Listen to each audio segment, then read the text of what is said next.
Hi everyone. This video is going to walk you through how to complete the W-4 so at the end of the year when you file your taxes there are no surprises in the amount you owe or the amount of your refund. What is the W-4 for? Anyways, this is completed when you are hired so that the employer can withhold the correct federal income tax from your pay. The W-4 is just for federal only. You will have a separate form that you will fill out for state. This replaces the old-fashioned how many exemptions you're going to do. Remember back in the day when you could file 0 and they would withhold a lot of money and you'd get back this huge amount of money. That's not the way it's done anymore. They are actually trying to get it where we are a pay-as-you-go system, and the IRS would like at the end of the year for you to not owe them any money and for them to not owe you any money in the form of a refund. So if you get close to 0, that's what the taxing system is designed to do.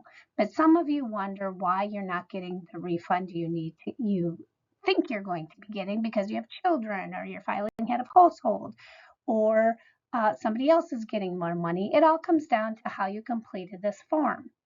The first step of this form is just to fill out your personal information. Again, you would complete this as such. Now, if you are single and have a dependent child that you will be filing head of household and you check this box, they will not withhold as much money because you are in a different tax bracket than the single person. So make sure you complete whichever one you feel is best for you.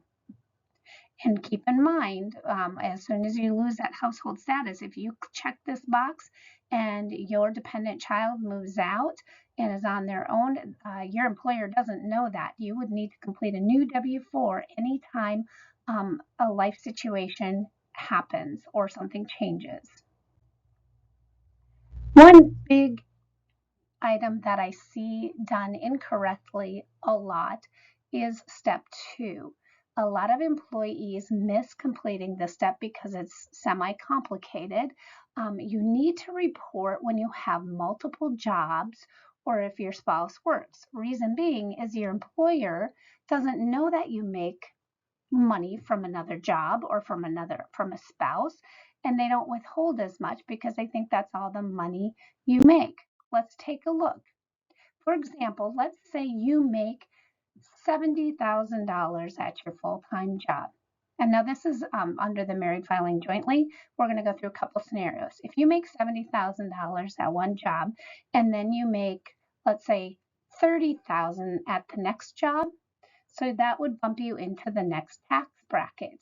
Well, guess what? Your two employers don't know how much you're making from each job, and they're only withholding at the 12% tax rate. If you report that you have the other job, they will withhold the right amount of money in order to come up to a 0 net due or refund at the end of the year. I hope that makes sense. Okay, so this is a married filing jointly table.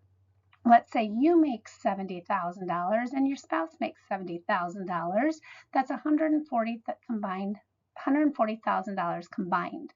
That would put you in this 22% tax bracket. But if each spouse only reports their income to their employer, guess what? They're under withholding by a lot.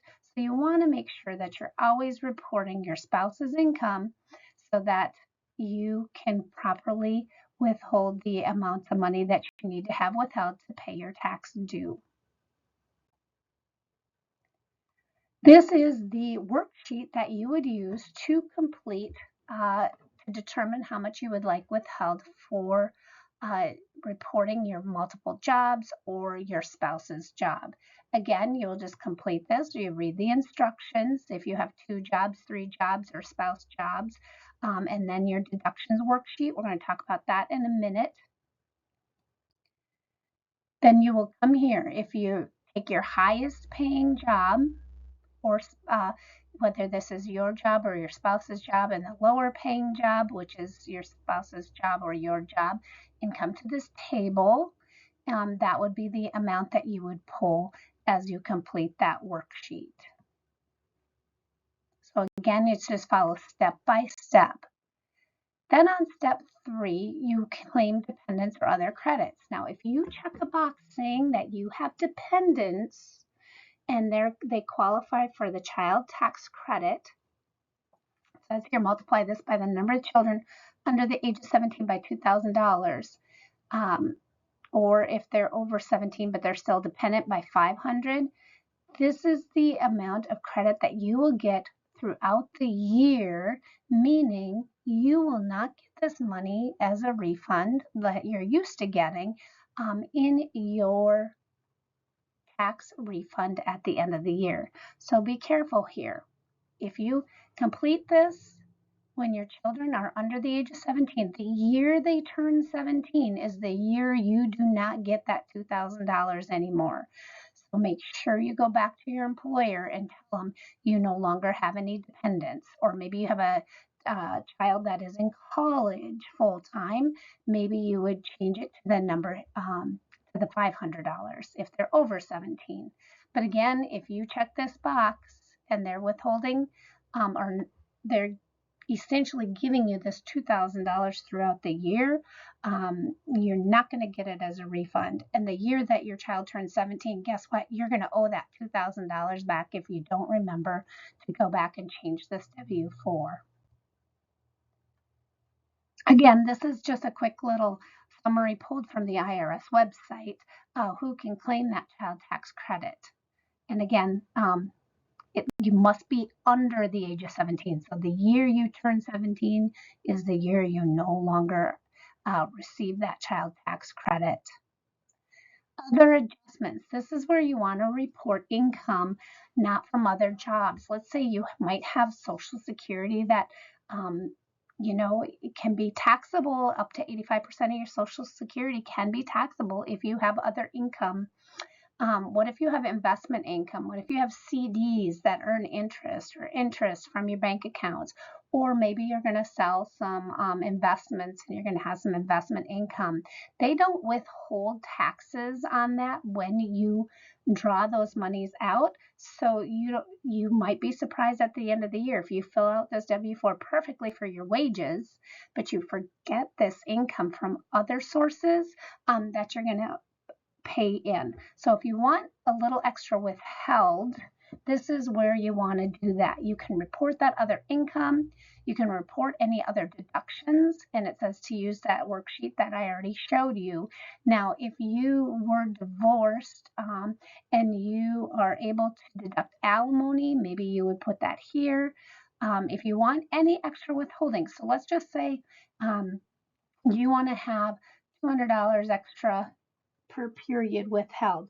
You can just do that right here. You don't have to fill out all of those other forms. If somebody tells you, your tax professional tells you, you need to have $10 a pay period withheld, you just come and fill this out right here, write in $10, and then your employer will do that for you on box C. Step 5 then is simple. You just sign it and submit that to your employer. Most employers now do this electronically, so you just complete this online. Lastly, we talked about the W-4 for the IRS. That's your federal withholdings. You also need to do this for your state withholdings so that they withhold the right amount as well. So you would go to the Minnesota Department of Revenue website, or your employer would give you this form to complete as well. That way you will have your proper withholdings. Again, Minnesota Department of Revenue. Here are the 2 websites in which you can go to look up these publications. I hope this is helpful when you go to your employer to complete this W-4.